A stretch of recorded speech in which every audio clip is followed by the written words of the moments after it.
Subscribe करें और bell दबाएं ताकि कोई खबर रह न जाए।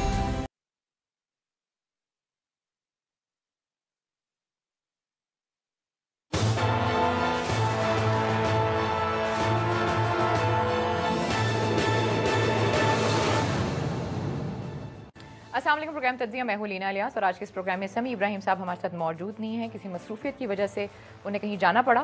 खैर जी, आज के इस प्रोग्राम में हमारे साथ मौजूद हैं बहुत ही सीनियर एनालिस्ट साबिर शाह साहब और इसके साथ हमारे सीनियर रिपोर्टर जो हैं पीटीआई की बीट को कवर करते हैं शहबाज साहब भी हमारे साथ मौजूद हैं।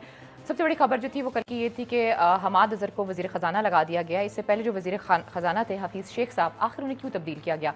सेनेट इलेक्शन इसकी वजह बनी या कोई और रीज़न थी? इसके साथ साथ हम बात करेंगे आज के इस प्रोग्राम में इन हाउस तब्दीली की बात की जा रही है पंजाब में, क्या ये पॉसिबल होगा? फैक्ट्स के हवाले से भी बात करेंगे और पोलिटिकल जो एक सिनेरियो वहाँ पे बन रहा है उस हवाले से भी बात करेंगे। और वैक्सीन, जो कोरोना की वैक्सीन है, ऑपोजिशन की तरफ से कहा जा रहा है कि अगर पहले प्रोक्योरमेंट कर ली जाती तो आज जो इस मुल्क को मुश्किलात का सामना है वो ना होता।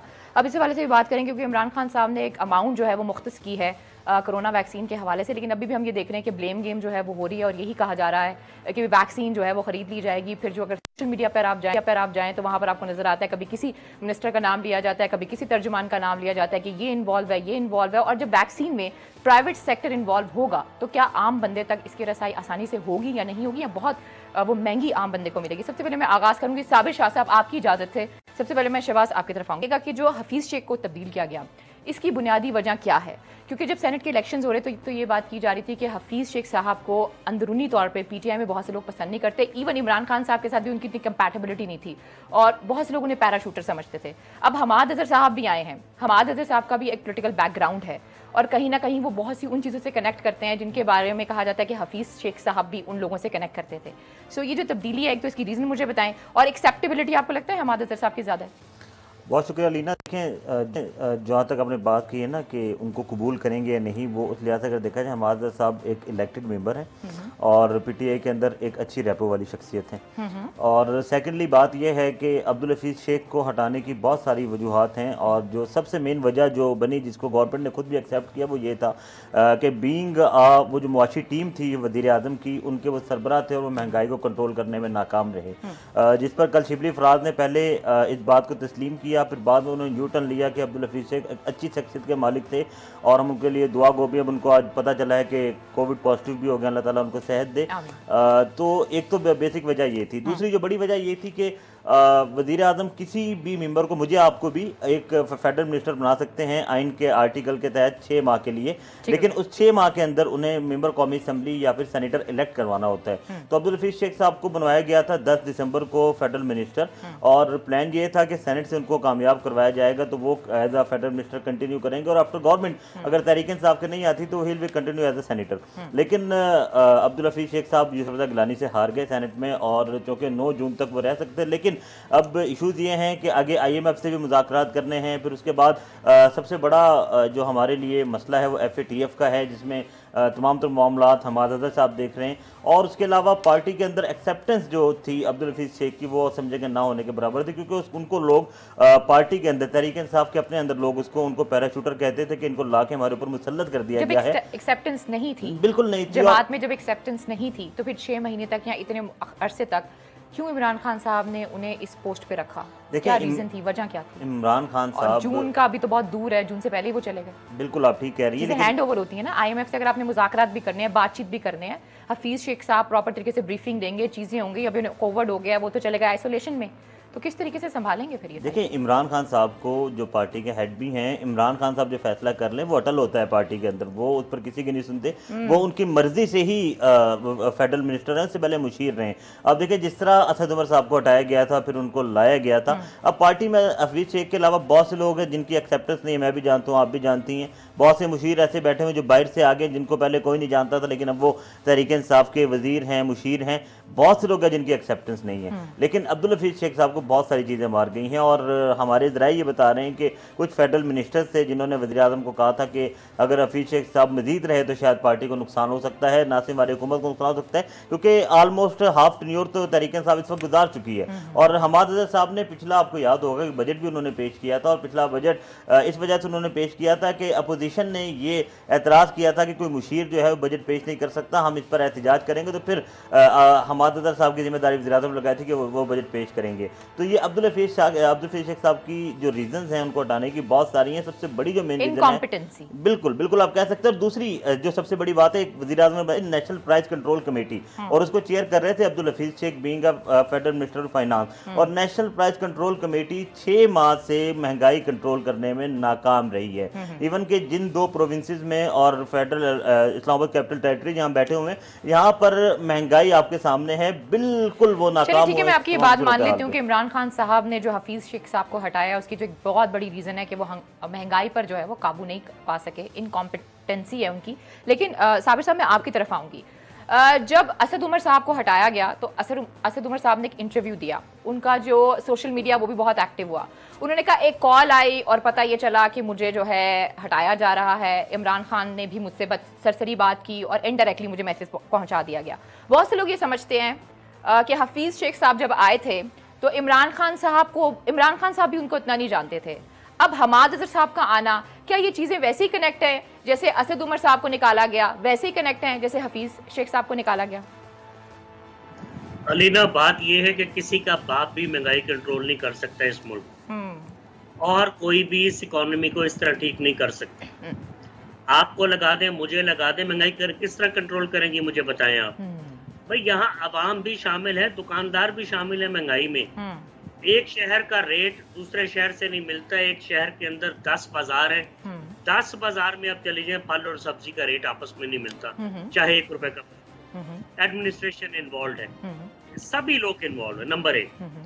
नंबर 2, जिस मुल्क के ऊपर इतना कर्जा होगा, जहाँ जिस मुल्क का इतना रुपया डिवैल्यू हो रहा होगा फॉरेन करेंसी, स्पेशली डॉलर के सामने, वहाँ महंगाई कैसे कंट्रोल होगी?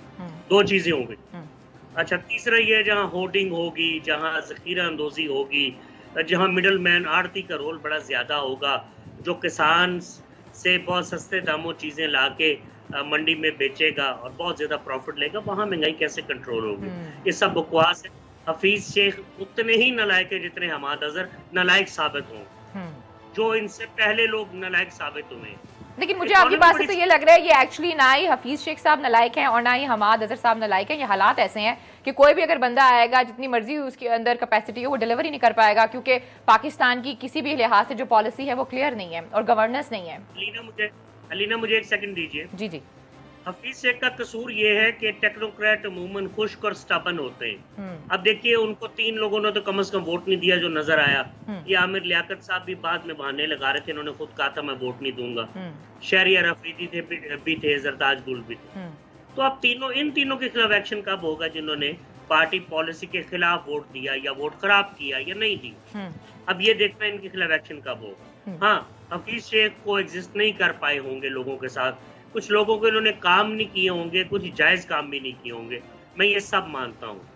लेकिन यहाँ सिर्फ कसूर हफीज शेख का नहीं है। I am not defending him, I have never liked his policies, लेकिन ये पॉलिसीज वही है जो महबूबुल हक के जमाने से पिछले 40 साल से चल रही है।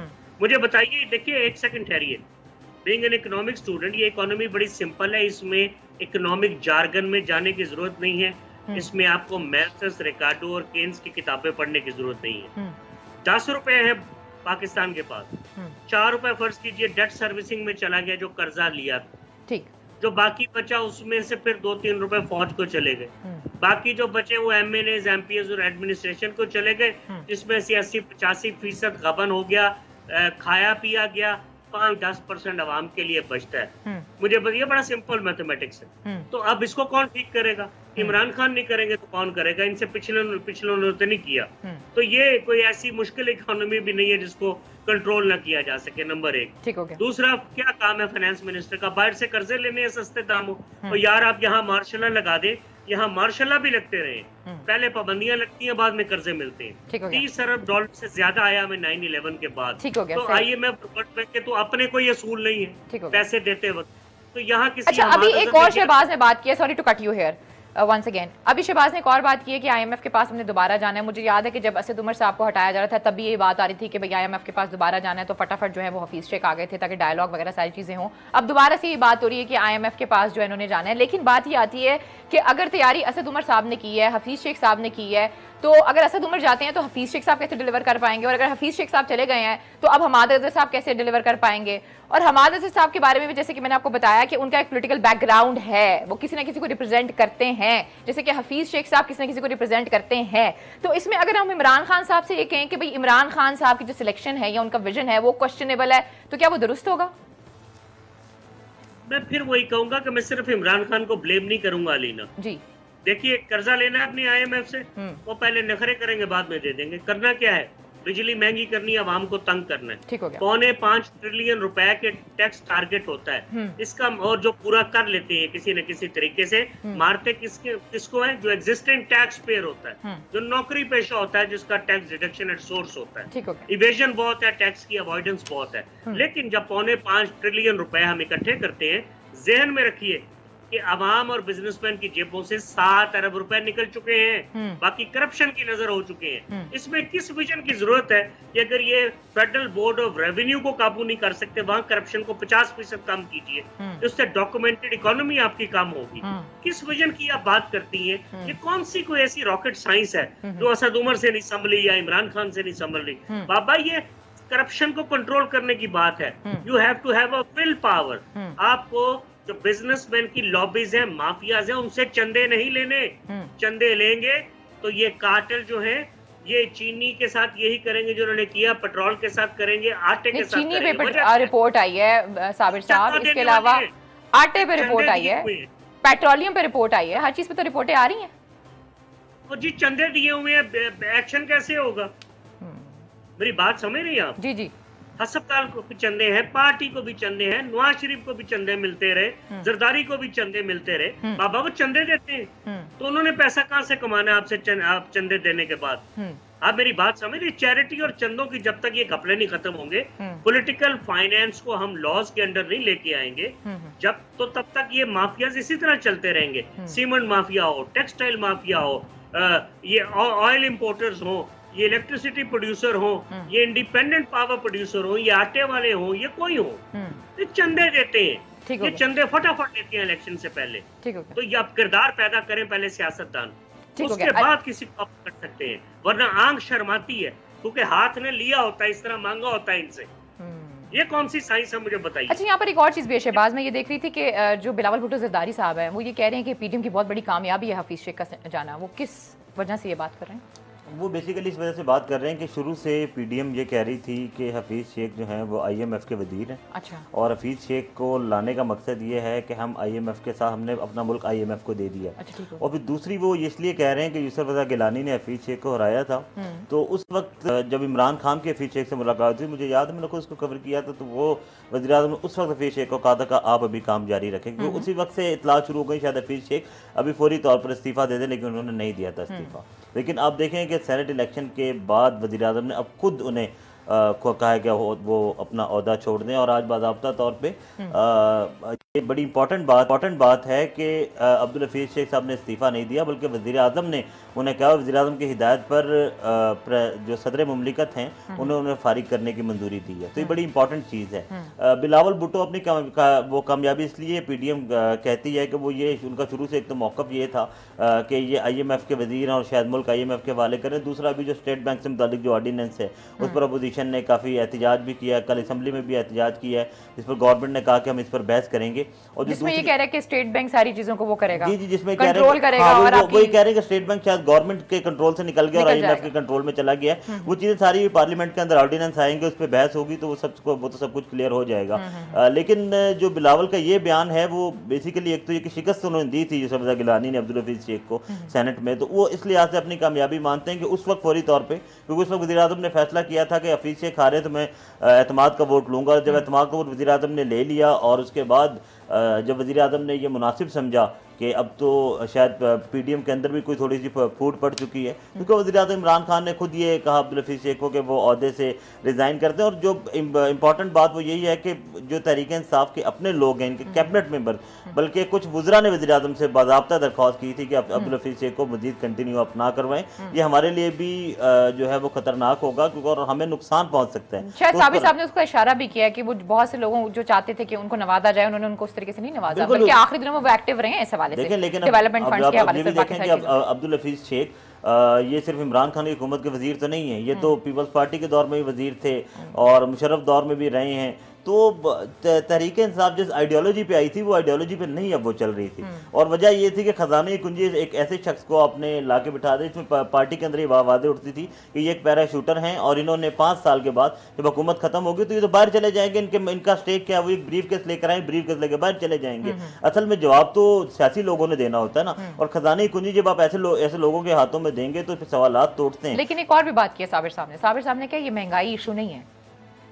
महंगाई तो हमाद साहब भी शायद कंट्रोल ना कर पाए। देखिए महंगाई कंट्रोल करना बेसिकली फेडरल गवर्नमेंट की रिस्पॉन्सिबिलिटी नहीं होती, क्योंकि महंगाई देखें महंगाई 2 तरह की है, एक महंगाई है मसनूई महंगाई और एक महंगाई है जो डायरेक्ट लिंक करती है आपकी मैशियत से, यानी कि आपका रुपये की वैल्यू क्या है। प्राइस कंट्रोल कमेटी ही एक्टिव ना हो, जिस मुल्क में बल्दियाती इदारे ही एक्टिव ना हो, आप क्या एक्सपेक्ट करते हैं कि वहां पे इस तरह की चीजों को कंट्रोल किया जा सकता है? आपने बड़ी इंपॉर्टेंट बात की है। देखें ये जिले की सतह पे कमेटी होती है जिनका काम ये होता है कि गवर्नमेंट ने जो प्राइस लिस्ट दी है उस पर उसको अमल दरामद करवाएं। अब आप देखें, आप कह रहे हैं कि आप सस्ते बाजार बनाएंगे। सस्ते बाजार में जो यूटिलिटी स्टोर पे जो चीनी की एक क्वालिटी है और जो बाजार में जमीन आसमान का फर्क है, उसमें आप ये समझें कि अगर 1 किलो चीनी आप यूटिलिटी स्टोर से लेते हैं तो वो आप 3 पाव चीनी आप बाजार से ले लें तो इतनी क्वालिटी का फर्क है। तो सस्ते बाजार से बेहतर ये है कि जो जिले इंतजामिया की ये जिम्मेदारी होती है कि जो निर्ख हुकूमत ने दिए हैं उसके मुताबिक उसको कंट्रोल किया जाए। दूसरी जो महंगाई वाली बात होती है वो डायरेक्ट लिंक करती है आपकी मैशियत से, यानी कि आपका रुपया, आपके रुपये की वैल्यू क्या है, आपके रुपये की वैल्यू क्या है, आपकी एक्सपोर्ट कितनी है, इम्पोर्ट कितनी है, कितनी अशिया खुर्दनों से जो हम बाहर से ले रहे हैं। डॉलर महंगा होगा डेफिनेटली महंगाई बढ़ेगी, अगर आपका रुपया मुस्तहकम होगा तो डेफिनेटली महंगाई। शुगर रिपोर्ट के हवाले से भी बात हुई है, उन्होंने उस पर भी कहा कि एक्शन कब लेंगे, एक्शन लेंगे। शुगर रिपोर्ट हो गया या पेट्रोल का इशू हो गया या आपका आटे का इशू हो गया, एक्शन के हवाले से थोड़ा सा बताएं ताकि मैं फिर साबिर साहब से सवाल। एक्शन में पेट्रोल के ऊपर तो एक हुआ है, लेकिन वो नदीम बाबर को जो फारिग कर दिया वो हम उस वक्त से कह रहे थे। मुझे याद है कि जुलाई में जब ये कमेटी बनी थी और 15 दिन की उसका टाइम दिया था और हमने ही खबर ये ब्रेक की थी कि वो कमेटी नाकाम हो गई थी। ठीक हो गया। उस कमेटी के बाद वज़ीर आज़म ने एक कमीशन बनाया था, कैबिनेट ने उसकी अप्रूवल दी थी। उस कमीशन की रिपोर्ट आने के बाद उस कमीशन की रिपोर्ट के ऊपर एक कमेटी बनी। उस कमेटी ने सजा जजा का तयन किया जिसमें शीरी मजारी थी, उसमें आदम सवाती साहब थे, असद उमर थे, और उसने फिर उसके बाद अब जाके ये फैसला किया है, यानी कि ये शॉर्टेज हुई थी जुलाई में और अब अप्रैल में जाके ठीक 10 माह तक के बाद इन्होंने फैसला दिया है कि नदीम बाबर को हमने फारिग कर दिया है। सेक्रेटरी पेट्रोलियम का इन्होंने कहा है, लेकिन अभी देखना यह है कि इसमें सजा मिलती है नहीं मिलती, क्योंकि लेकिन वो जो एक चीज तो साबिर साहब हमारे सामने आई है ना कि 10 महीने बाद ही सही, लेकिन नदीम बाबर को हटाया तो गया है ना, तो बाकी रिपोर्ट्स पे भी कुछ ना कुछ एक्शन तो जरूर होगा। हाँ लीना, जब लोग बहुत कमा लेते हैं तो हटा दिए जाते हैं और कुछ ऐसे ढीठ हुक्मरान होते हैं वो नवाज शरीफ जैसे जो हटाते भी नहीं। तो अभी आप कितने प्रोग्राम करेंगी? अभी तो हो सकता है अगले 4 दिन में 4-5 मिनिस्टर और फारिग हो जाए। अब उनकी भी हम वजूहत ढूंढेंगे जिनका महंगाई से ताल्लुक कोई नहीं होगा। अगर लॉ एंड ऑर्डर पे फारिग होना हो तो फिर तो आईजी और एसपी रोज फारिग होने चाहिए और होते भी हैं। तो ये कहने का मकसद ये है, यहाँ पसंद नापसंद, लॉबिंग और यहाँ इमेच्योरिटी, यहाँ lack of vision, lack of foresight सब कुछ नजर आ रहा है। और मैं फिर कह रहा हूँ ये सिर्फ इमरान खान के साथ नहीं है, ये पिछली जो 3-3 दफा 2-2 4 दफा जिन्होंने हुकूमतें की, ये सारों की यही पोजीशन थी। ध्यान हमारा है पैसे कमाने के लिए, अवाम को लूटना कैसे, अवाम का बेड़ागर कैसे करने, किस चीज पे टैक्स लगाना है, एफबीआर वाले को नहीं पकड़ना। इनडायरेक्ट टैक्सेशन इस मुल्क में इतनी ज्यादा है कि आप किसी को ये इकोनॉमी ऑन पेपर दिखाएं, लोग हंसना शुरू कर देंगे और सर पकड़ के बैठ जाएंगे ये मुल्क चल किस तरह रहा है। ये 13.5% अफराते जर कहते हैं इन्फ्लेशन। आपको पता है इनकी फूड बास्केट ठीक नहीं है जिसको लेके ये इन्फ्लेशन को कैलकुलेट करते हैं। एक्चुअली तो इन्फ्लेशन 17-18% है। इस मुल्क में तो इमरजेंसी लग जानी चाहिए थी, पूरी कैबिनेट फारिग हो जानी चाहिए थी, पूरी एडमिनिस्ट्रेशन कैबिनेट फारिग तो नहीं होती लेकिन इनडायरेक्ट तब्दील तो होती है। पता नहीं कितनी दफा तब्दील हो चुकी है। No, you don't understand what is 17 or 18% inflation. जी, this rocks an economy right at the bottom. ये तो बेड़ागर कर देती है इकोनॉमी का 17-18% इन्फ्लेशन। चले मेरी नाके शकल में तो ये चीज नहीं आती है, लेकिन इमरान खान साहब की अकल में क्यों नहीं आती ये चीज? उनका तो बहुत विजन है, उनका एक्सपोजर भी बहुत ज्यादा है और उनकी टीम और काबीना भी बड़ी कॉम्पिटेंट है। बकौल उनके कि जनाब एक्सपीडियंसीज और मसलेतों की बातें हैं। आपको पता है जब इन्फ्लेशन इतनी ज्यादा होगी तो बैंक भी कारोबार कैसे करेगा, इंटरेस्ट रेट कम कैसे आएगा, इंडस्ट्री को फायदा कैसे मिलेगा। एक तरफ इंडस्ट्री से कहती है टैक्स दो, दूसरी तरफ बिजली महंगी, तमाम इनपुट्स महंगे, टैक्स के ऊपर टैक्स, तो कहाँ इंडस्ट्री चलेगी? इंडस्ट्री तो बंद होगी, एक्सपोर्ट सरप्लस ही नहीं होगा, ऊपर से इंपोर्ट बंद कर देते हैं आप और कहते हैं बहुत बड़ा कारनामा कर लिया, करंट अकाउंट डिफिसिट बड़ा अच्छा हो गया। यार जिस मुल्क की इंपोर्ट्स कम हो वहां तो लोग कहते हैं मशीनरी और रॉ मटेरियल नहीं आ रहा। अगर मशीनरी और रॉ मटेरियल इंपोर्ट नहीं हो रहा, गोली मारे आप लग्जरी आइटम्स को, अगर मशीनरी और रॉ मटेरियल इंपोर्ट नहीं होगा तो इसका मतलब आपकी इंडस्ट्री प्रोग्रेस नहीं कर रही और लार्ज स्केल मैन्युफैक्चरिंग यूनिट्स आपके बिल्कुल आगे नहीं जा रहे। आप 2.5% का जीडीपी ग्रोथ टारगेट रख के चल रहे हैं, आप 1.25 भी अचीव नहीं करेंगे। वजह क्या है? आपको पता ही नहीं आपको कोरोना किस तरफ लेके जा रहा है। वैक्सीन आपने वक्त पे खरीदी नहीं। 15-16 करोड़ लोगों को, 12-14 करोड़ लोगों को वैक्सीन लगनी है, कहाँ से लगेगी? अभी तो 60 प्लस भी पूरे नहीं हुए, फिर 50 प्लस होंगे। उस वक्त करेंगे कि जब सारा मुल्क हॉस्पिटल पहुंच जाएगा। और हॉस्पिटल की कैपेसिटी आपसे बेहतर कौन जानता है। मैं चाहूंगी आप इस सवाल का जवाब दें, लेकिन शहबाज एक और चीज है, काबीना में रद्दोबदल। आज मैं देखी थी शेख रशीद साहब को, उनसे भी मेरे ख्याल में किसी सहाफी ने सवाल किया तो आगे से उन्होंने कहा जी मैं तो इमरान खान साहब के साथ आया था, मैं इमरान खान साहब के साथ चला जाऊंगा, वजारतें तो बदलती रहती हैं, मेरी ये कौन सी पहली वजारत है? मसलन वो आए हैं, वजीर बने हैं, इट्स इनफ। इससे ज्यादा डिलीवर वाली बात तो छोड़ देना आप। तो क्या उनकी भी हो रही जा रही है वजारत चेंज? शेख रशीद से इतलात है कि वज़ीर आज़म नाराज थे, खास तौर पे जब अब्दुल हफीज शेख इलेक्शन हारे थे उसके बाद थोड़े से नाराज थे, लेकिन अब हालात बेहतर हो गए। मेरी इतलात ये है कि अब शेख रशीद को शायद तब्दील ना किया जाए, लेकिन वजारत में तब्दीली 2 तो हो चुकी हैं। हमाद अजहर आ गए, नदीम बाबर की जगह ताबिश गौहर को इजाफे वो पेट्रोलियम का चार्ज मिल गया। अभी मजीद जो मेरी इतलात है, वजारत इतलात को ये इतलात आ रही हैं कि 2 हिस्सों में तकसीम शायद किया जाएगा और एक हिस्सा शायद नशरियात का देंगे और वो नईम बुखारी साहब, क्योंकि उन्हें इस्लामाबाद हाई कोर्ट ने हटा दिया था तो हो सकता है उन्हें मुआविन खसूसी उन्हें लगा दिया जाए और पीटीयू के अंडर आ दिया जाए। दूसरा वज़ीर मुमलिकत फैसल जावेद को भी बनाया जा सकता है, फरूख हबीब की भी इतलात है, क्योंकि वज़ीर आज़म किसी नौजवान को भी अब एक वज़ीर जो है वज़ीर मुमलिकत नौजवान को बनाना चाहते हैं या किसी ऐसे बंदे को बनाना चाहते हैं तो बहुत वोकल है।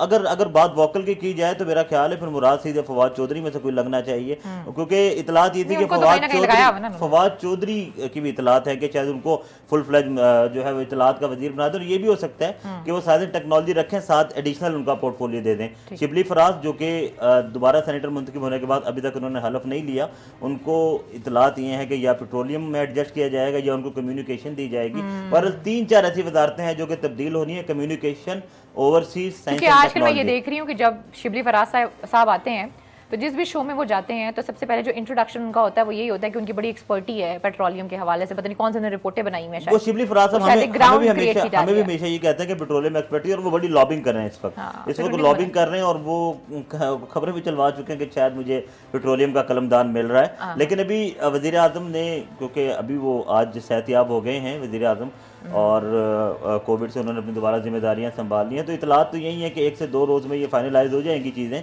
और जो तजावीज़ हैं उसमें ये है कि जो इनके जो अलाइड पार्टीज हैं उनको भी एडजस्टमेंट के दी जाएगी और बलोचिस्तान अवामी पार्टी MQM को एक वज़ीर मुमलिकत भी दिया जा रहा है, यानी कि फैसल सब्जवारी को वज़ीर मुमलिकत बनाया जा सकता है। और बलोचिस्तान अवामी पार्टी से इसरार तरीन हैं और एक अनवर काकड़ साहब हैं, वो उम्मीदवार, उनको वज़ीर मुमलिकत बनाया जा सकता है। तो यानी कि 5-6 ऐसी वजारतें हैं जो अभी एडजस्ट होनी है। उसके बाद फैसल वावडा को अभी तक वजारत नहीं दी वज़ीर आज़म ने, तो उनको भी हो सकता है एडजस्ट करें या उनके खिलाफ जो केस है इलेक्शन कमीशन उसका वेट किया जाएगा।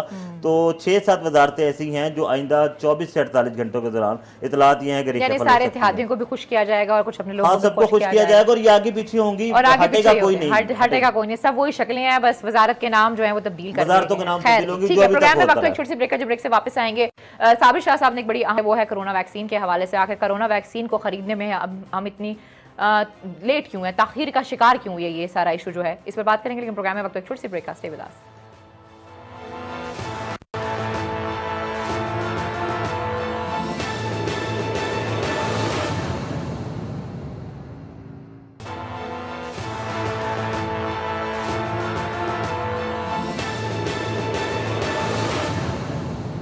वेलकम बैक नाज़रीन, तो फिर आपको खुशामदीद कहते हैं। और ब्रेक पे जाने से पहले शहबाज ने हमें बताया है कि आने वाले 48 घंटों के अंदर बहुत सी जो वजारतें हैं वो तब्दील होंगी, लेकिन चेहरे वही होंगे, घुमा फिरा के सिर्फ वजारतों को तब्दील किया जाएगा। साबिर साहब, पहले आप इस पर को भी कमेंट कर दीजिएगा। और दूसरा जो आप बात कर रहे थे कोरोना वैक्सीन के हवाले से कि उन्होंने ताखीर की है, आपको ताखीर की क्या वजह नजर आती है? ये इस चीज़ को जज नहीं कर सके, या फिर उन्होंने सोचा कि जो चाइना से आ रही है इमदाद उसी पे चलते रहते हैं? और एक कैलकुलेशन होती है ना आपकी, आपके पास रिपोर्ट आती है, आपके पास डाटा आता है कि यहाँ से ये इशूज़ हो रहे हैं, यहाँ से जो है वो कोरोना के केसेस बढ़ रहे हैं और आने वाले दिनों में पाकिस्तान में कोरोना के केसेस इतने हो जाएंगे। मसलन आपकी एक विजिलेंट टीम होती है, तो थोड़ा इस हवाले से हमें आगाह कीजिएगा। पहली बात तो आपने कही है जो वजारतों में रद्दोबदल वगैरह हो सकता है। मैंने शुरू में भी कहा कि अगले 2-4 दिन में आपको 5-7 इस तरह के रद्दोबदल नजर आएंगे, रीशफलिंग नजर आएगी, कुछ नई इंडक्शंस नजर आएंगी, कुछ इत्तेहादियों को खुश भी किया जाएगा। हमारे साथी पैनलिस्ट ने भी कहा ये देखें ना, अब स्टेज सेक्रेटरी जो ऐलान करते हैं कि इमरान खान साहब तशरीफ ला रहे हैं, अब ऐसे लोग भी सेनेट में जाएंगे, क्या क्वालिफिकेशन है? कुल लंबी जुबानों वाले भांड भी हमारे स्पोक्स पर्सन होंगे जो समझते हैं कि हम ऐसी बात करें जिससे लोग हंस पड़े तो उससे ऑपोजिशन को बड़ा नुकसान होगा। तो ये तो थिएटर है, this is a theatrical approach, theatre की अप्रोच है। मैं इस पे और क्या कह सकता हूँ। जहाँ तक बात है कोरोना वैक्सीन हमारी प्रायोरिटी नहीं थी, हमने कहा जितना चंदा आता आने दो और नारे मारते रहो कि बहुत आला हमारी अप्रोच थी। हमने जनाब लॉकडाउन लगाया ही नहीं, लॉकडाउन लगाते तो इकोनॉमी तबाह होती। हमने क्या किया, हमने स्मार्ट लॉकडाउन लगाया। और यार शुक्र करो कि पहली 2 वेव्स अल्लाह की मदद और मेहरबानी की वजह से चली गई। अब तीसरी वेव है, सड़कों पे वही तमाशा जारी है। चलिए कल रात तो शब बारात थी, मैं सड़क पे निकला, बहुत रौनक थी, आज भी रौनक होगी। टिक्के कबाबों वाले कहते हैं कभी कभार पुलिस आती है जी, दुकान बंद करा के चली जाती है, आके खाना शाना खाते हैं, SHO का खाना ले जाते हैं, दुकान फिर खुल जाती है। कौन सा लॉकडाउन, कौन सा लॉकडाउन है मुझे बताएं। यहाँ तो वो तमाशे हुए हैं, ये लोग जो आला ओहदों पे प्रमोट हुए हैं पंजाब में खास तौर पे, जो मैं जानता हूँ कि लोग कोरोना से ठीक हो गए और बाद में गलियां बंद कर दी गई और पूरे मोहल्ले को सजा दे दी गई। यार को खुदा का वास्ता को सीरियसनेस करें। नहीं, उस्मान बुज़दार साहब तो हमें बड़े परेशान नजर आते हैं और उन्होंने काफी जो है वो तजावीज दी हैं और उन पे इम्प्लीमेंट भी मेरे ख्याल में शुरू हो गया, 1 से शुरू हो जाएगा जो उन्होंने हुक्म जारी किया है। सारा कुछ तो खुला हुआ है, कुछ दुकानें बंद हो जाएंगी रात को। अब मेरी बात सुने नीला, असल मसला ये है कि हम बैठते हैं चंदे की वैक्सीन आ जाए, और बाबा आपकी आबादी इतनी है कि 18 साल से ऊपर भी लगनी हो तो चलिए 22 में से 14-13 करोड़ आवाम को लगनी है। अब कब लगेगी, कितने अरसे में लगेगी, कौन लगाएगा? हमें वैक्सीन की एफिकेसी का भी अभी नहीं पता। अभी तो 60 साल की उम्र के लोगों को पूरी नहीं लगी, कब लगेगी? अभी तो दुनिया में वैक्सीन की शॉर्टेज हो गई है, प्राइम मिनिस्टर साहब ने खुद बताया। तो हमें चंदा देंगे कि अपनी आवाम को वैक्सीन लगाएंगे? ये पैसे खर्चने वाले काम है, शुरू में पैसे खर्चते। इंडिया में मुखैर हजरात ने अरबों रुपए दिए हैं वैक्सीन की खरीदारी के लिए। हमारे यहाँ अरबों लूटने वालों ने 10-10 रुपए नहीं दिए। पाकिस्तान के बड़े 100 ग्रुप्स में से किसी ने 5 रुपए नहीं दिए कि यार वैक्सीन खरीद लो। आगे ज़कात का महीना है, और यार को सदका ही दे दो, वो खैरात कर दो, वो अल्लाह को खुश कर दो कि कम से कम गरीब लोगों को कम से कम वैक्सीन आपके पैसे से लग जाए। तो यहाँ वैसे हम कहते हैं बड़े फिलैंथ्रोपिस्ट हैं जी, हमसे ज्यादा चंदा कोई नहीं देता। ये चंदा देने का टाइम है, यहाँ लोगों को चंदा देना चाहिए जिनके पास पैसे हैं। खुदा इनकी आखिरत बेहतर करे, इनकी दुनिया बेहतर करे। हम वैक्सीन खरीदे, किन हुक्मरानों पे बैठे हुए हैं, उनके तो बेहतरीन 2-2 2.5 टन के AC लगे हुए हैं बाबा। जब AC में आदमी बैठा हो तो ठीक है। साबिर साहब, एक और चीज जो इसमें सामने आ रही है, जो मुझे लगता है एक सवाल है, बाकी आप ज्यादा बेहतर इसमें रहनुमाई कर सकते हैं, उसमें यह है कि जब आप प्राइवेट सेक्टर इन्वॉल्व करेंगे तो क्या एक आम बंदे तक इस वैक्सीन की रसाई होगी? मैंने कहा, मैं नहीं कह रहा प्राइवेट सेक्टर को इंपोर्ट करे, उसको करना भी चाहिए, किया भी है। प्राइवेट सेक्टर से मुराद मेरी affluent businessman, business tycoons, business magnates हैं, बड़े बड़े ग्रुप्स हैं। रिक्वेस्ट की जाए, अव्वल तो उन्हें खुद आना चाहिए सामने, 2-2 अरब रुपया दे, 50-50 करोड़ दें, ताकि हुकूमत उनसे पैसे लेके और बाहर से वैक्सीन खरीदे। अब तो NCOC में फौज भी बैठी है, तो फौज भी बरी उल्जिमा नहीं होगी। कल को कोरोना की वजह से बहुत ज्यादा हलाकतें हो, या तीसरी वेव हमारे काबू ना आए, या वेंटिलेटर पूरे ना आए, या हॉस्पिटल बेड पूरे ना हो, तो भाई बातें पहले अब सोचने वाले। नहीं, आपकी बात बिल्कुल ठीक है। मैं दोबारा से अपना सवाल जो है शहबाज से करती हूँ, अगर आप मुझे इजाजत दें। जी, बात कंप्लीट करें साबिर साहब। अलीना मुझे बात मुकम्मल कर लेने दें जी। इन्होंने बच्चों के स्कूल लेट बंद किए, बहुत सारे बच्चों को कोरोना हुआ, अजी इम्तिहान दे लेने दें। आपने फिर प्राइवेट स्कूलों से नहीं कहा कि वो फीसें कम करें। आपने कैम्ब्रिज यूनिवर्सिटी को क्यों नहीं कहा कि जनाब हम ओ लेवल के इम्तिहान लेने के फिर काबिल नहीं है, खुदा का वास्ता पिछले ग्रेड्स पे काम चलाए जिस तरह पिछले ग्रेड्स पे चलाया। ये बच्चे वेक्टर होते हैं, ये इनोसेंट बच्चे होते हैं, ये वेक्टर हैं, ये कैरियर हैं। मत ले इम्तिहान, बंद कर दें स्कूलों को। अब आगे गर्मियों की छुट्टियों में जून में स्कूल खोलेंगे, कोरोना से बचेंगे तो लू लग जाएगी। कहाँ है अकल हमारी? हम सोचते क्यों नहीं है? कहाँ बैठे हुए हैं ये?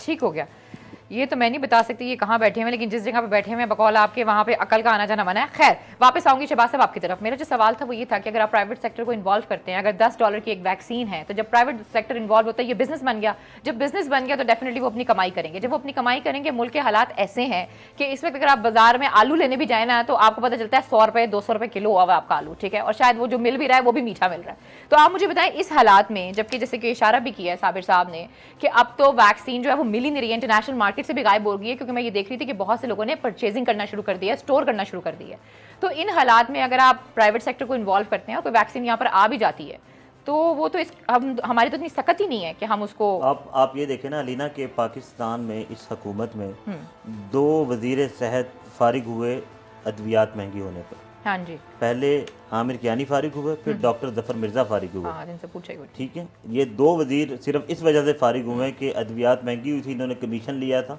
फिर तहकीकात होती रही, रुक गई। आमिर कियानी पार्टी के सेक्रेटरी जनरल बन गए, वो एक अलग बात है। बात और वो बाहर चले गए? नहीं, वो इधर ही है, दूसरे वाले बाहर चले गए। हाँ, दूसरे जफर मिर्जा साहब बाहर चले गए। उन पर इल्जाम ही लगा था कि जो इक्विपमेंट था वो जो पाकिस्तान ने इम्पोर्ट किया था कोविड के दौरान, जब पाकिस्तान में बड़ी शॉर्टेज हो गई थी, तो उसमें उन्होंने कमीशन लिया। इल्जाम हैं, अब इसमें इंक्वायरी होगी तो पता चल जाएगा दोनों पे।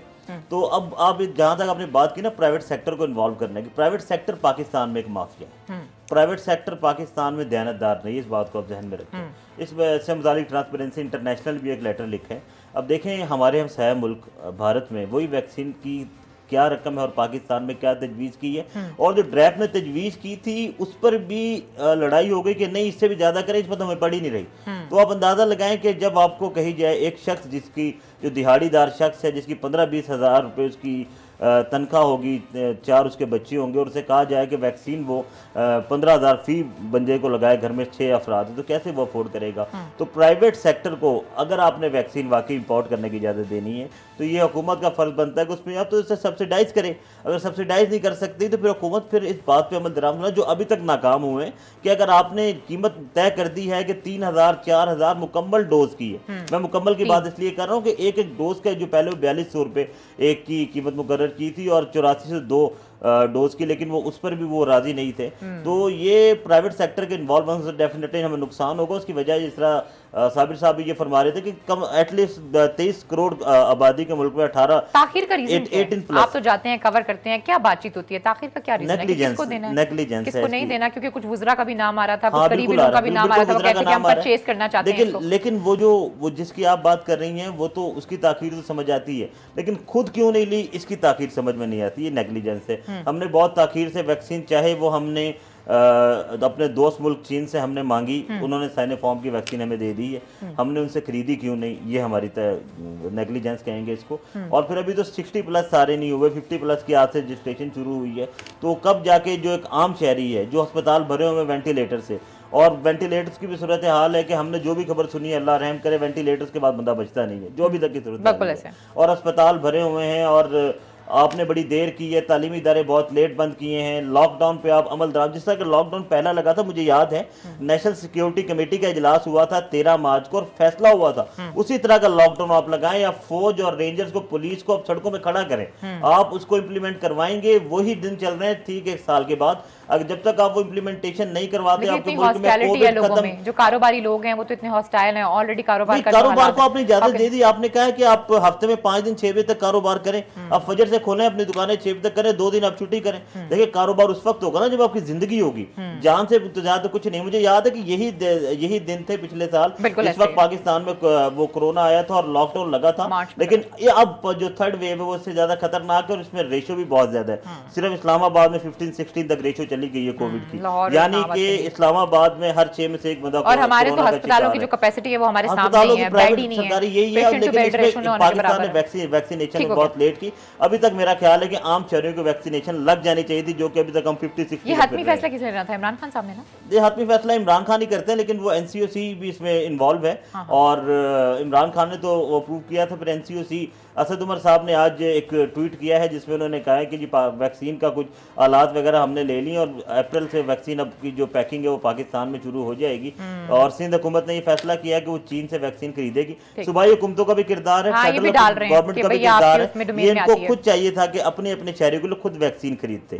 चीन तो हमें जो दे रहा था वो तो हमने लेनी थी, लेकिन खुद वैक्सीन खरीदनी चाहिए थी, जो इन्होंने बहुत देर की है। चलिए ठीक है, प्रोग्राम में वक्त एक छोटी सी ब्रेक है, जो ब्रेक से वापस आते हैं कुछ बात करते हैं पंजाब के हवाले से। हाउस तब्दीली की बात की जा रही है, क्या ये पॉसिबल होगा? और मरियम नवाज साहब को मैं देख रही हूँ कि कुछ दिनों से वो खामोश है। वही खामोशी तो नहीं है जो कुछ महीने पहले भी हुई थी और बड़ी लंबी हुई थी और फिर बाद में बड़ी वाइब्रेंट हुई थी, लेकिन अब इस खामोशी के बाद क्या होगा? यहाँ रहेंगी या कहीं और रहेंगी? खैर जी, प्रोग्राम में वक्त एक छोटी सी ब्रेक का, स्टे विद अस।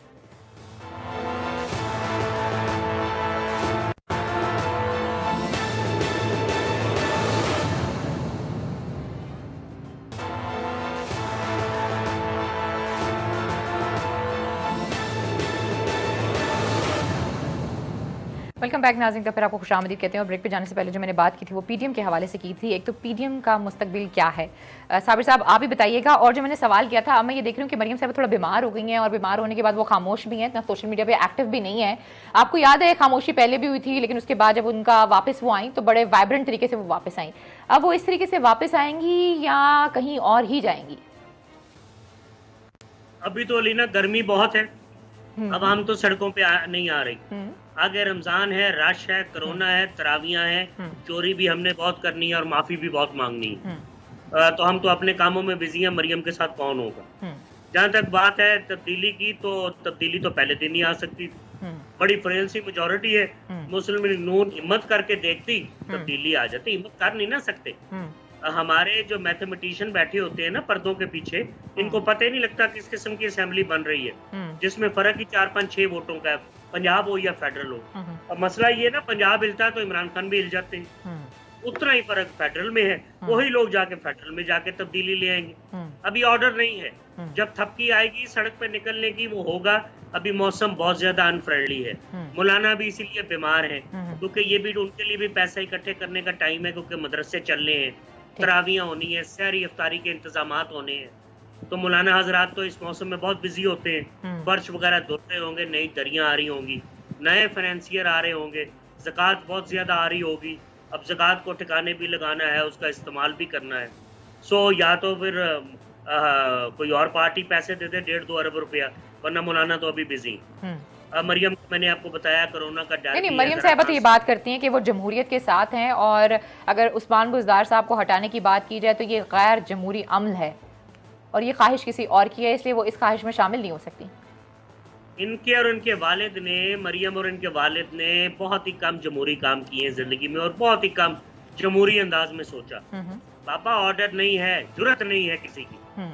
जुर्रत होगी उस्मान बुज़दार हट जाएंगे जब ऑर्डर होगा। उस्मान बुज़दार हटेंगे तो इमरान खान इंतहाई वीक हो जाएंगे। अभी ऑर्डर नहीं है, अभी तो सिर्फ हुकूमत को किसी वक्त अंडर प्रेशर लाया जाता है, जब कोई आदमी औकात से बाहर हो तो जरा थोड़ा सा डंडा चलाया जाता है। तो ये बातें मैं खुल के कर रहा हूँ आपसे, अभी कोई ऑर्डर नहीं है। अच्छा, क्या ईद के बाद ये ऑर्डर हो सकता है? खबरें तो कुछ ऐसी भी हैं। हाँ, 2.5-3 साल बाद इस मुल्क में ऑर्डर हो जाते होते हैं। 2.5-3 साल बहुत होते हैं, चाहे नवाज शरीफ की 2/3 मेजोरिटी हो या पीपल्स पार्टी की क्लियर मेजोरिटी हो। 2.5-3 साल बाद हालात बदल जाते हैं। अगर असेंबली ना भी टूटे, कोई 58-2 भी लगाने वाला ना भी हो, तो वज़ीर आज़म बदल जाते हैं। अच्छा। जुमाली बदल जाते हैं, शुजात हुसैन बदल जाते हैं, शौकत अजीज आ जाते हैं, ये यूसुफ रज़ा गिलानी बदल के राजा परवेज अशरफ आ जाते हैं, मियां नवाज शरीफ अपने ही दौर में कैद हो जाते हैं, शाहिद खाकान अब्बासी आ जाते हैं। असेंबली को कहते हैं वाह जी वाह, जमहूरियत जिंदाबाद। असेंबली ने 5 साल पूरे कर लिए। ठीक हो गया। चीजें आपके सामने हुई है। I am not talking in Latin, I am not talking in Greek, और मैं कोई ऐसी बात नहीं कर रहा जो आपके इल्म में ना हो। All we need is to refresh our memories and start speaking the truth for God sake. अभी मैं कह रहा हूँ ये छोड़े तब्दीलियों को। बाबा रमजान आ रहा है, रेडियां, शॉपिंग, बाजार, अफ्तारी, सहरी, चंदा, ओए होए होए, ये अब देखिए नमाजी भी बहुत होंगे, बाहर तक कंधे से कंधा लगा के नमाजी नमाज पढ़ रहे होंगे। अब कितना कोरोना फैलेगा आप अंदाजा करें। I agree with you. हमारा सबसे बड़ा मसला तो कोरोना ही है, लेकिन इस मुल्क में जो सियासत है वो भी हमारा बहुत बड़ा मसला है, क्योंकि हम स्टेबिलिटी नहीं देखते, जमहूरियत नहीं देखते हैं। जब हम जमहूरियत नहीं देखते तो हम सवाल करते हैं, ये चीजें होंगी तो ये स्टेबिलिटी होगी, ये गवर्नेंस होगी, लोग होंगे। पीपल्स पार्टी बड़ी मुतहरिक है पंजाब के हवाले से। कभी वो हमजा से कांटेक्ट करने की कोशिश करते हैं, कभी वो हमजा को माइनस करके शहबाज शरीफ साहब की बात करते हैं। So what are they up to actually? What they want? Alina, Peoples Party तो तमाशा देखती है, उन्होंने नवाज शरीफ से गिन के बदले लेने। वो दोबारा ये फीलर फेंकेंगे, आए जी आए हुकूमत बदलेंगे, फिर बेवकूफ बन के उनके पीछे जाएंगे। हुकूमत बदलने का टाइम आएगा वो फिर भाग जाएंगे और कोई ना कोई छोटी मोटी जरदारी अंदर नहीं जाएंगे। इनको समझ ही नहीं आती ये बातें। तो मेरे ड्राइवर को पता है जो मैं कर रहा हूँ आपके साथ। मैं आपसे जो बात कर रहा हूँ, ये कोरोना जो है ये इकोनॉमी को भी लेके डूब सकता है। और ये जो गर्मियों के महीने हैं इसमें तारीख ज्यादा नहीं चलती, ड्राइंग रूम पॉलिटिक्स होती है। अगर हब्स के महीनों में तारीख चलानी हो अगस्त में, तो या तो तारुल कादरी की रिलीजियस गैदरिंग हो या मौलाना फजलुर रहमान को रिलीजियस गैदरिंग लेके आए।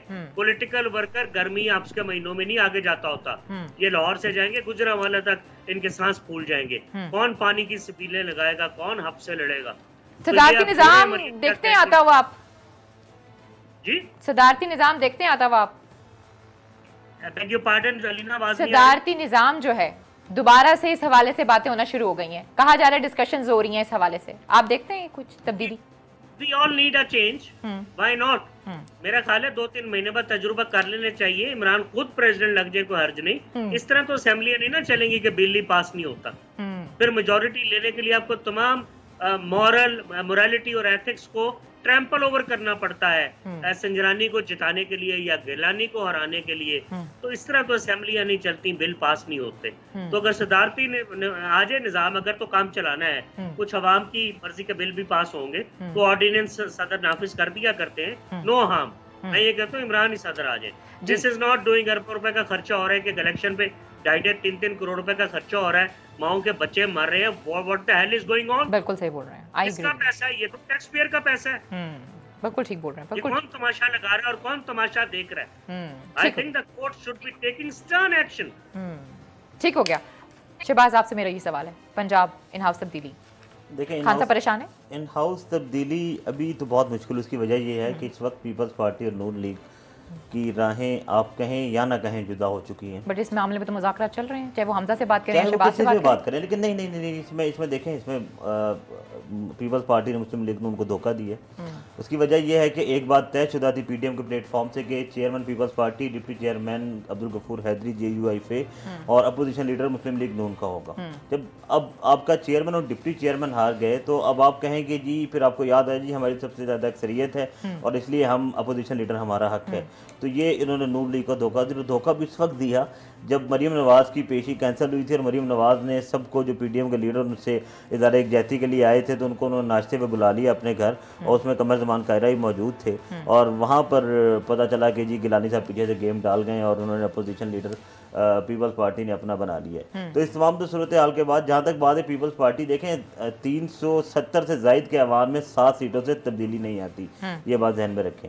तब्दीली लाने के लिए इन्हें डेफिनेटली मुस्लिम लीग काफ की जरूरत पड़ेगी। और मुस्लिम लीग काफ के मैं खुद 2-3 बार मैंने मरीम नवाज से 2-3 मौक़ों पर सवाल पूछा है और उनका यही कहना है कि अगर हमने मुस्लिम लीग काफ का ही वज़ीर आला लाना है, क्योंकि तजवीज़ ये थी कि अगर तो पंजाब में तब्दीली लानी है, बुज़दार को हटाना है, तो फिर परवेज़ इलाही को वज़ीर आला बना दे।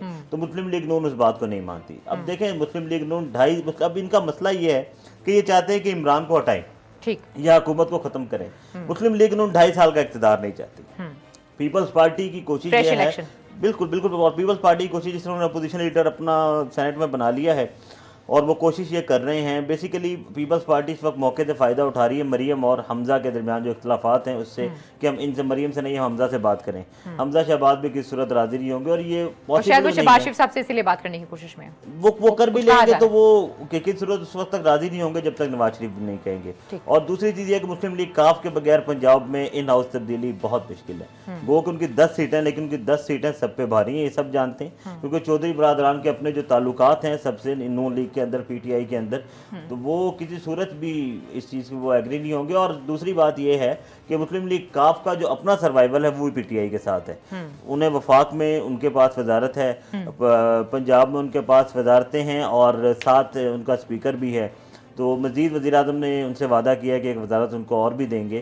तो मौजूदा हालात में तो तब्दीली नज़र नहीं आ रही। और दूसरी चीज़ ये है कि जहाँ जब तक इमरान है उस वक्त तक उस्मान है, ये बात बड़ी क्लियर है, जो कि शायद मेरे ख्याल है बहुत से लोग इस बात को नहीं समझते, क्योंकि इमरान और उस्मान का साथ साथ है और ये रहेगा साथ, ये आप देखेंगे साथ रहेगा। भाई ये बातें 2.5 साल से चल रही हैं बातें। लेकिन अगर आप लाहौर जाएं साबिर साहब, मेरा पिछले दिनों विजिट हुआ लाहौर का, मैं तो परेशान हो गई लाहौर को देख के। लाहौर तो कभी ऐसा था ही नहीं। अगर उस्मान बुज़दार साहब डिलीवर ही नहीं कर पा रहे हैं, उनकी वजह से बार बार आईजीज चेंज हो रहे हैं, ब्यूरोक्रेटिक चेंज आ रही हैं, तो फिर इसमें आइन का क्या चक्कर है? चेंज हो गए बहुत जी साबिर साहब। भाई उस्मान बुज़दार ने झाड़ू पकड़ के लाहौर तो नहीं ना साफ करना, हुक्म वो दे सकते हैं, देना नहीं चाह रहे। शहबाज शरीफ के दौर में मसाइल भी थे, कूड़ा और गंद उठाने वाली कंपनियां भी थी। तो जब कंपनियां थी उनको पैसा मिल रहा था, कमीशन और किकबैक चल रहे थे, तो गंद उठाया जा रहा था। तो सर ये क्या इसकी जस्टिफिकेशन है कि आप क्या कहते हैं, आपको जाना चाहिए ना, आपने वो केसेस भी, वो जो कंपनीज के केसेस थे उनका आगाज किया था, वहां के जो उस वक्त के ऑपोजिशन लीडर थे पीटीआई के, उन्होंने सारी चीजें देखी भी थी, लेकिन उसके बावजूद इस केस को परस्यू ही नहीं किया गया। तो क्या मतलब है, कूड़ा वहां पे पड़ा रहे? मैंने हरगिज ये नहीं कहा कि जो उस्मान बुज़दार साहब हैं वो झाड़ू पकड़े और सड़कों पे शुरू हो जाएं, लेकिन वो उस मुल्क के उस जो क्या कहते हैं सूबे के वजीर आला हैं, तो उन्हें वहां पे डिलीवर तो करना है ना सर, खामोशी से तो नहीं बैठना। हाँ, मैं आपको बात मुकम्मल कर रहा हूँ कि यहाँ लाहौर म्यूनसिपल कॉरपोरेशन में तो मेरे ख्याल हजारों खाकरों भर्ती हैं, वो काम ही नहीं करते। और भाई फारिग कर दो, लेकिन उस्मान बुज़दार नहीं ना करना चाह रहे, ना वो झाड़ू पकड़ना चाह रहे हैं, ना उन्होंने कभी पकड़ा, ना बंदे फारिग करना चाह रहे हैं। कूड़ा पड़ा है तो पड़ा रहे, किसी को क्या फर्क पड़ता है। तो साबिर शाह साहब की गाड़ी गुजरेगी, उस पर कीचड़ आ जाएगा, वो खुद ही साफ करवा लेंगे। अलीना गुजरेगी, उनके नॉस्ट्रिल्स को जब स्मेल आएगी वो आगे रुमाल रख लेंगे। उस्मान बुज़दार को क्या फर्क पड़ता है? हम काम करना ही नहीं चाहते, हमारे पास कंपनीज नहीं है, वसाइल ही नहीं है, हो भी तो बिल नहीं है, नीयत नहीं। ये कूड़ा तो एक चीज है ना जो आपको मुझे डायरेक्टली इफेक्ट कर रहा है। स्ट्रीट लाइट्स नहीं है बाबा, स्ट्रीट लाइट्स नहीं है यहाँ पे, बहुत सारी बेसिक चीजें नहीं है। कुत्ते फिर रहे हैं सड़कों के ऊपर, कुत्तों की वैक्सीन नहीं है। रोज आप सुनती हैं बच्चे मर गए, बच्चे जख्मी हो गए, सिंध में, बलोचिस्तान में, इधर उधर। लाहौर में भी यही हाल है, गटरों के ढक्कन नहीं है, सड़कें टूटी हुई है, गलियां टूटी हुई है। Nobody cares and nobody will care. ये तवाइफुल मुलूकी की फजा है। अच्छा, एक आखिरी सवाल मेरा आपसे सर, इस हवाले से भी खबरें आ रही हैं कि मुज़ाकरात तो अभी भी चल रहे हैं, चाहे नून लीग की हो या पीपल्स पार्टी के हो, किसी ना किसी ने तो बारी लेनी है। अब लेट्स सी मुज़ाकरात कौन बेहतर कर लेता है। Do you agree with this? ऐसी कुछ है या बस ऐसी ये खबरें हैं? देखिए, मैंने आपको कहा है कि पीपल्स पार्टी कभी भी नून लीग को फायदा नहीं देगी। ठीक हो गया। नून लीग के दिल में भी हमेशा खोट होता है कि ऐन मौके पे हम अपना असली चेहरा दिखाएंगे। इन दोनों में मिसट्रस्ट की फजा बहुत ज्यादा है। ये दोनों एक दूसरे को बहुत धोखा दे चुके हैं 30-35 सालों में। ये एक दूसरे के अजली जानी दुश्मन रहे हैं। ठीक हो गया। एक दूसरे के जानो माल के दुश्मन रहे हैं। एक दूसरे के खिलाफ इन्होंने केसेस बनाए हैं। इनके मुज़ाकरात की कोई औकात नहीं। एस्टेब्लिशमेंट जब जरा दिलचस्पी ले तो मुस्लिम लीग काफ जैसी जमातों को 5-7 सीटें दे के दूल्हा बना देती होती है। वो कोई ऐसी बात नहीं है। 1-2 सीटें दे देती है, 2-3 मिनिस्टर दे देते हैं। बेशक हमारा मिनिस्टर अपने सारे, ठीक है, बहुत बहुत शुक्रिया साबिर साहब, sorry to cut you once again because programme का वक्त। शहबाज आपका भी बहुत बहुत शुक्रिया। मुझे इजाजत दीजिए, अपना बहुत ख्याल रखिए। अल्लाह के बाद